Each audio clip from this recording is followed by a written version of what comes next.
Abaixo dos pés de mais de 20 milhões de pessoas, um corte gigantesco rasga a Califórnia de ponta a ponta. É a falha de San Andreas. 1.300 quilômetros de rocha tensa, rangendo em silêncio. Ela já destruiu cidades inteiras em menos de um minuto, virou noites calmas em incêndios sem fim. E hoje está quieta. Quietude de animal à espreita, não de aposentadoria. Geólogos sabem que o relógio está rodando. E a pergunta não é se um novo grande terremoto vai acontecer, é onde e quão forte.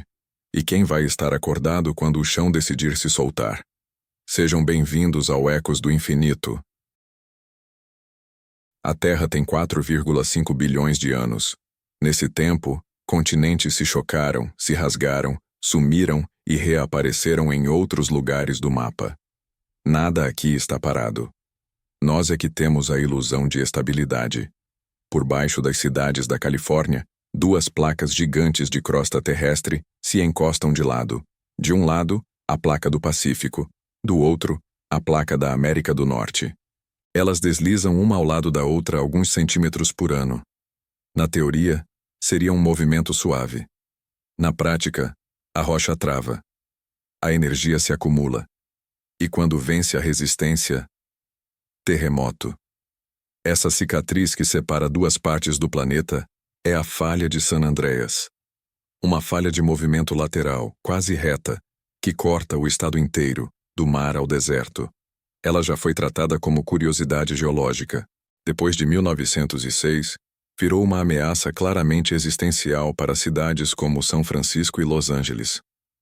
E é essa história que vamos destrinchar hoje. Como descobrimos a falha de San Andreas, como ela funciona, por que algumas partes rastejam e outras travam, e o que a ciência já sabe sobre o próximo grande terremoto. 1906. O dia em que São Francisco quebrou. Manhã de quarta-feira, 18 de abril de 1906, 5h12 da manhã em São Francisco. As ruas ainda escuras, algumas poucas janelas acesas, gente voltando de turno noturno, outras pegando no sono. Sem aviso, um tremor leve. 20 segundos depois, o verdadeiro golpe. O chão começa a chacoalhar com força suficiente para jogar pessoas da cama, abrir paredes, derrubar chaminés. Testemunhas contam que parecia que as ruas ondulavam como água. O tremor principal dura algo em torno de 40 a 45 segundos. Tempo suficiente para derrubar prédios, romper tubulações e quebrar gasodutos. Mas o terremoto em si foi só o primeiro ato. O que realmente destruiu São Francisco foram os incêndios. Uma sobrevivente descreveria depois em cartas. Não sabíamos o que era pior. O chão que não parava de tremer ou o fogo que vinha de todos os lados. Mais de 28 mil edifícios foram destruídos. Estima-se que mais de 3.000 pessoas morreram, e cerca de 80% da cidade foi devastada por tremor e fogo. Na época, ninguém sabia direito o que tinha causado aquilo. A ideia de uma falha gigante e contínua cruzando a Califórnia ainda não era clara. Lawson e o nascimento da San Andreas. 3 dias após o terremoto, o estado da Califórnia chama um dos geólogos mais respeitados da época, Andrew Lawson. Ele recebe uma missão concreta: descobrir o que exatamente destruiu São Francisco. Lawson monta uma verdadeira força-tarefa científica. Cerca de 25 pesquisadores espalhados pela cidade e pelo interior, anotando danos, medindo deslocamentos de solo, entrevistando quem viu o chão abrir. Fora da cidade, eles começam a ver um padrão. Estradas deslocadas em linha reta, trilhos de trem torcidos, cercas de madeira quebradas e reencaixadas alguns metros de lado.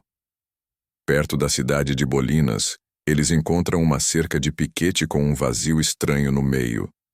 Antes do terremoto, era uma linha reta, perfeita, separando 2 campos. Depois havia um offset de quase 2,5 metros entre as duas metades. Quando Lawson reconstrói a cerca na cabeça, a conclusão fica gritante.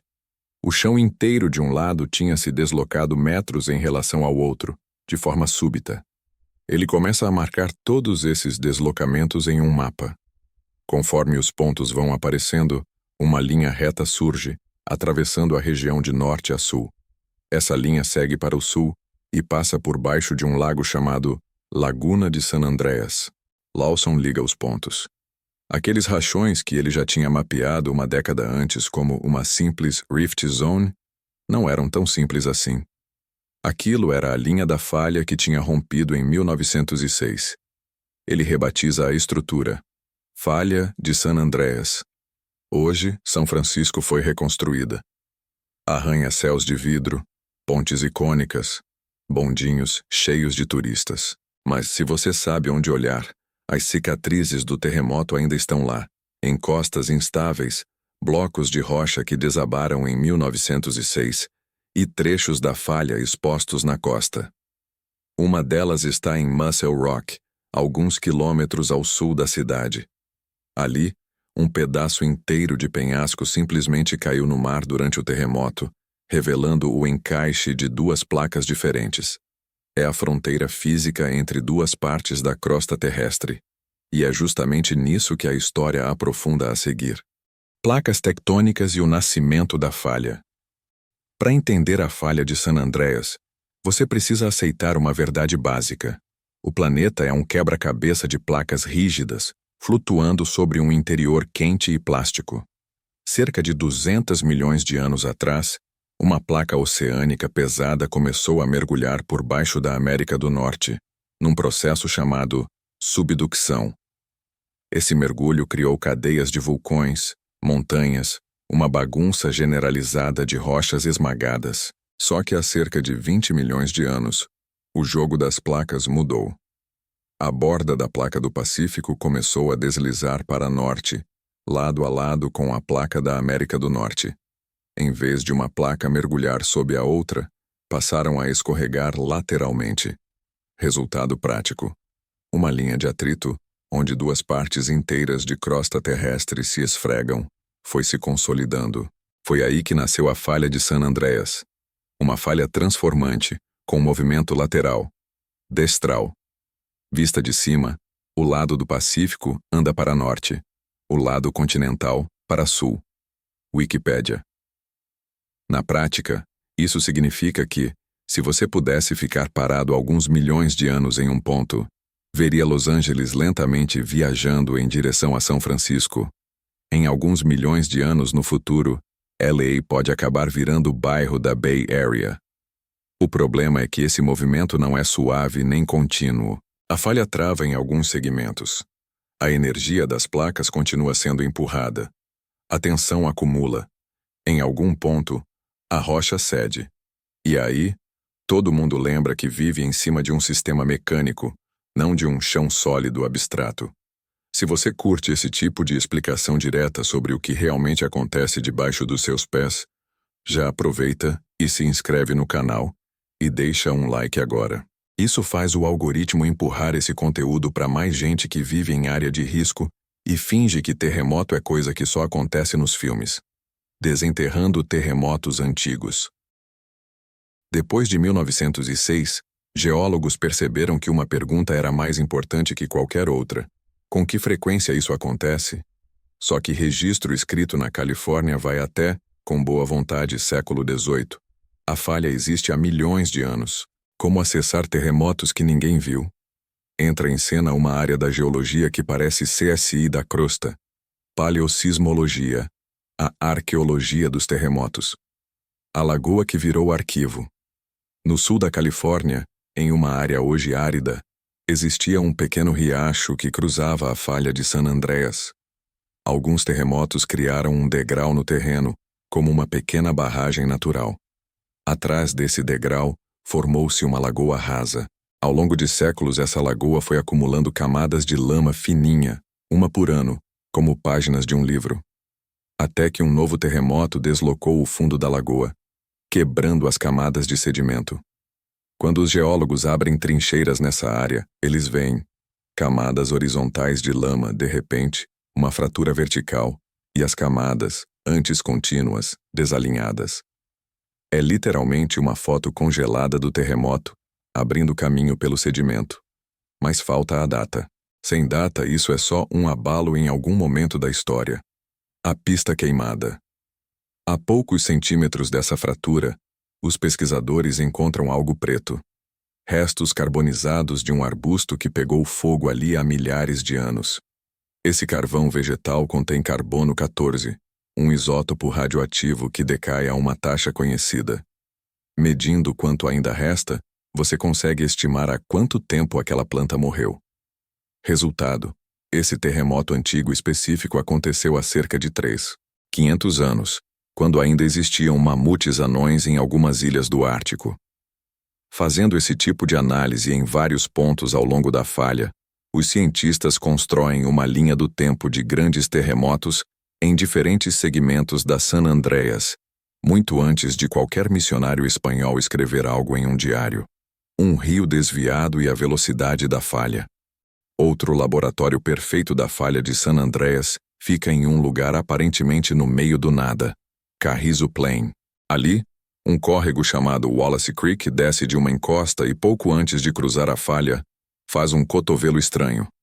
Anda um pouco, vira bruscamente para a direita, anda de novo e volta à direção original. Visto de cima, é como se alguém tivesse cortado o canal do córrego e arrastado a parte de baixo alguns metros para o lado. Usando fotos aéreas e mapeamento detalhado, os geólogos reconstruíram a posição original do córrego. Ele era reto, atravessando a falha. Somando todos os deslocamentos acumulados, descobriram que as duas partes do leito foram separadas por mais de 90 metros ao longo de milhares de anos. Datando os depósitos de sedimento nas margens, estimaram que isso levou cerca de 3.000 anos. Fazendo a conta, 90 metros em 3.000 anos, 0,03 metro por ano, 3 centímetros por ano de deslizamento médio entre as placas naquela região, ou seja, mais ou menos a velocidade com que a unha da sua mão cresce. Só que a falha não se move 3 centímetros por ano de forma suave. O que acontece é, vários anos quase sem movimento visível, de tempos em tempos, um terremoto dá um tranco de 2, 3, 4 metros de uma vez, depois, mais décadas de silêncio relativo. O Wallace Creek é a prova física dessa soma de pequenos e grandes trancos, acumulados por milênios. Um extrato bancário do movimento lateral da Terra. A cidade que se move sem terremoto, nem toda a falha de San Andreas, se comporta da mesma forma. Tem um trecho, por exemplo, que parece desafiar a regra básica: acumular tensão e liberar em terremotos. Essa parte fica perto da cidade de Hollister. Hollister é uma cidade pequena, casas de 1 ou 2 andares, aquele clima de interior. Mas para um geólogo, é um parque de diversões nervoso. Calçadas tortas, meios fios desalinhados, muros de blocos levemente deslocados, casas com pequenas quebras em paredes perfeitamente retas. E tudo isso sem um grande terremoto registrado ali. O que acontece em Hollister é o que os geólogos chamam de creep. A falha se move de forma quase contínua, lentinha, alguns milímetros por ano, sem acumular tanta energia a ponto de gerar um grande rompimento em um único evento. Parkfield, o laboratório dos terremotos bem comportados.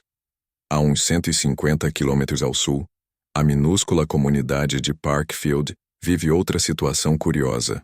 Ali, a falha costuma produzir terremotos moderados por volta de magnitude 6, em intervalos relativamente regulares, algo como a cada 20 a 30 anos.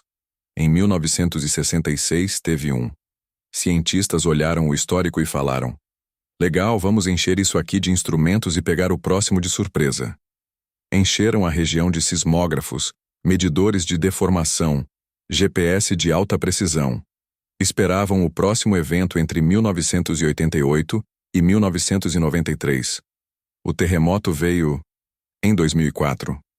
Chegou atrasado, mas chegou, e os instrumentos registraram tudo. Como o solo começou a ranger, como o rompimento da falha se propagou, como os tremores secundários se organizaram no espaço. Com os dados na mão, os cientistas decidiram ir além, furar um poço vertical, bem em cima da falha, a quase 3 quilômetros de profundidade, para tirar amostras de rocha de dentro da San Andreas. É o projeto SAFOD, San Andreas Fault Observatory at Depth.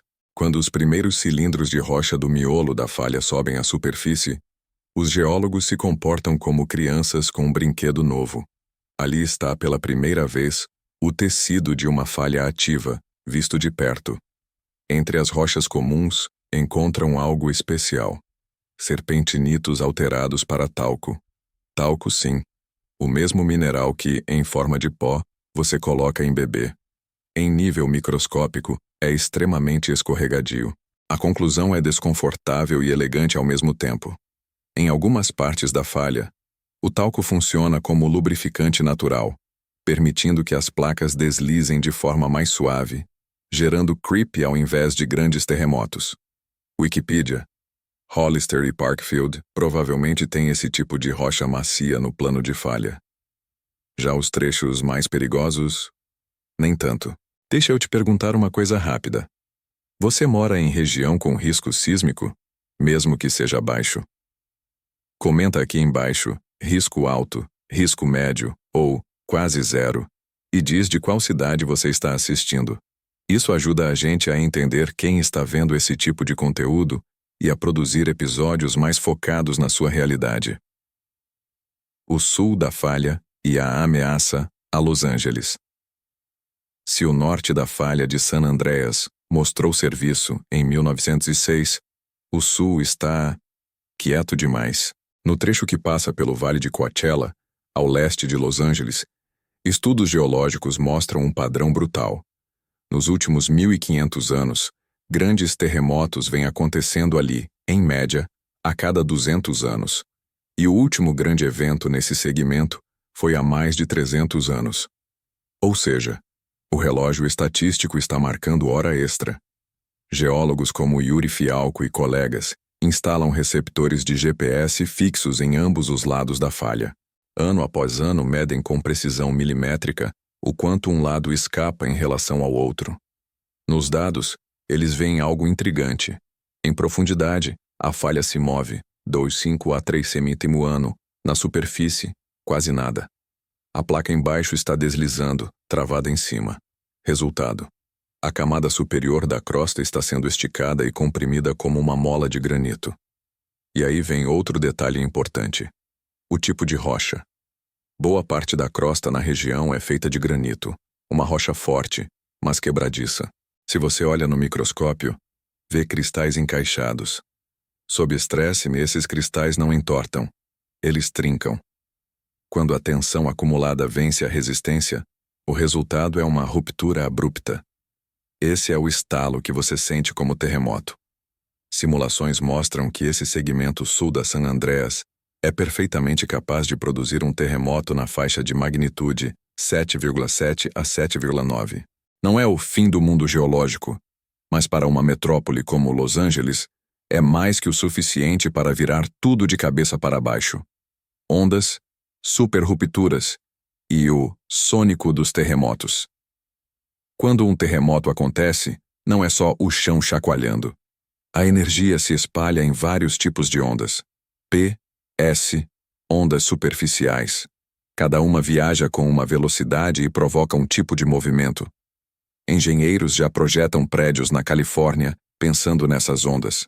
Mas recentemente, outra possibilidade deixou a comunidade científica um pouco mais tensa: as superrupturas. Em laboratório, o engenheiro Aris Rosakis e sua equipe criaram mini-falhas em blocos transparentes que imitam o comportamento de rochas. Eles induzem uma ruptura e filmam com câmeras de altíssima velocidade. O que aparece é um padrão familiar, um cone de ondas de choque se formando atrás da ponta da ruptura, muito parecido com o cone de Mach de um avião supersônico. Em linguagem simples, a ponta da ruptura está se propagando mais rápido que a velocidade das ondas S que ela mesma gera. Isso concentra a energia em um boom sísmico. Na prática, isso pode gerar áreas com tremor muito mais intenso do que o esperado pelo tamanho do terremoto. Muitos cientistas hoje acreditam que trechos do terremoto de 1906 em São Francisco provavelmente entraram nesse regime supersônico, em segmentos especialmente retilíneos da falha, e isso tem uma consequência direta. Há um segmento relativamente longo, quase retilíneo, da falha de San Andreas, que aponta para a região de Los Angeles. Se um futuro terremoto grande entrar em regime de superruptura ali, o padrão de danos pode ser bem diferente do que os manuais clássicos previam. O cenário shakeout e números duros. Em 2008, mais de 300 cientistas se juntaram para fazer um exercício mental frio e pragmático. Vamos simular um terremoto de magnitude 7,8 no segmento sul da falha de San Andreas e ver o que acontece com o sul da Califórnia. Esse estudo foi apelidado de shakeout. O modelo considera ruptura começando perto de Salton Sea, falha rompendo para noroeste, em direção à área metropolitana de Los Angeles, solo real, com suas regiões de sedimento fofo e rocha dura, rede de água, gás, energia, linhas de transmissão, hospitais, etc. Os resultados não são um roteiro de filme, são planilhas, mapas de intensidade, números secos, milhares de mortes, dezenas de milhares de feridos, mais de 200 bilhões de dólares em prejuízos econômicos, bairros inteiros sem água potável por semanas, incêndios em múltiplas frentes com o sistema de combate comprometido. E isso é para um cenário grande, porém totalmente dentro do que a falha é capaz de fazer. Estudos probabilísticos da própria Agência Geológica do EUA estimam algo como 60% de chance de um terremoto de magnitude 6,7 ou maior atingir o sul da Califórnia nos próximos 30 anos. Não é profecia. É estatística baseada no histórico da falha e no ritmo do movimento das placas. Se você chegou até aqui, você já entendeu.